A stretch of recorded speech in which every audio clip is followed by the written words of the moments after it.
greatest basketball player of all time.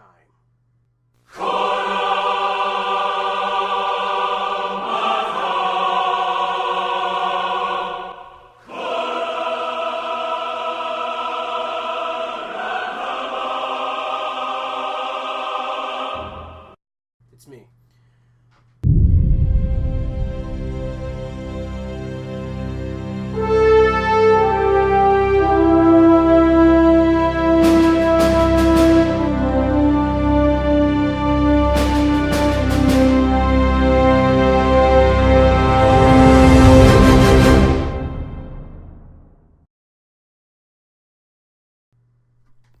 Larry Bird, Kobe Bryant, Magic Johnson, Bill Russell, Wilt Chamberlain, Kareem Abdul-Jabbar, LeBron James,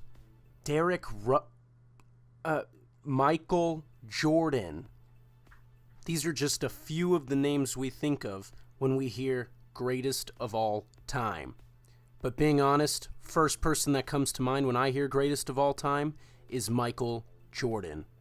So why is Michael Jordan considered the greatest of all time? It can't be because of how many championships he has, because Bill Russell had 11, almost doubling Michael Jordan. Well, when it comes to individual stats, Michael Jordan tops the charts. With a career 30.1 points per game, he was an absolute scoring monster. In the 1987 season, Michael Jordan scored 37.1 points per game for the whole season. Adding to that, he was very consistent, shooting 50% for his career and adding 2.3 steals per game for his whole career. This dude was a defensive and offensive juggernaut.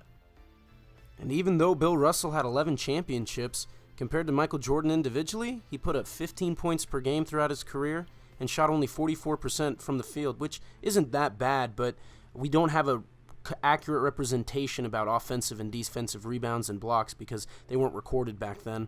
But we know he is a defensive beast.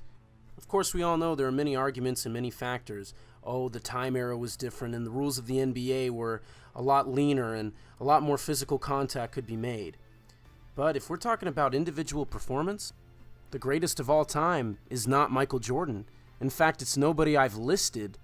Remember, I'm not talking about impact on the game and overall just changing basketball. I'm talking about statistically. We all know Michael Jordan's impact on the game, and the 95-96 Bulls are the greatest team of all time, without a doubt. Unfortunately, the ferociousness of Michael Jordan and his defensive presence can't be put down on a stat sheet.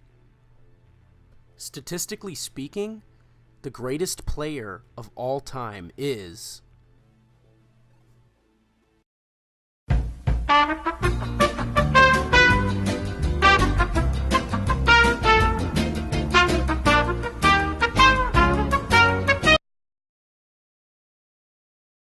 Oscar Robertson.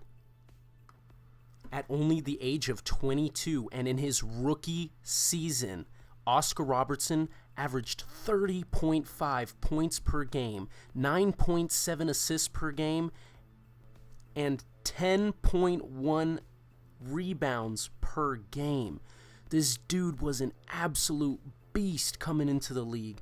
He was already showing off his skills that he could pass, he could rebound, and he could score. This man was doing it all and leading Cincinnati to multiple playoff appearances.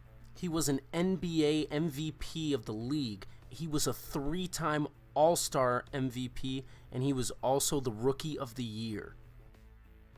Oscar Robertson did every single night what we see Russell Westbrook doing every other week now. He was dishing, he was rebounding, and he was scoring. This man was a beast, shooting 50% from the field in his rookie season. After 10 devoted and long years to the Cincinnati Royals, they traded Oscar Robertson to the Milwaukee Bucks, and it shocked the entire world.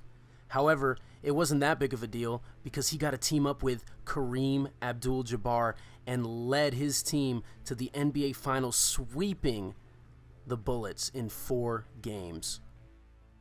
Oscar Robertson did have one more NBA Finals appearance, but they fell to the Boston Celtics and Dave Cowens in Game 7 of the NBA Finals in 1974. The league did not record steals until his very last season in the league, but still proved and showed his defensive capabilities. At 6'5" with his capabilities, he was the ideal point guard for any team. Although Oscar Robertson isn't nearly as talked about as much as Michael Jordan, he will go down as one of the most versatile point guards and players in NBA history. Oh yeah, and don't forget, statistically the greatest player of all time.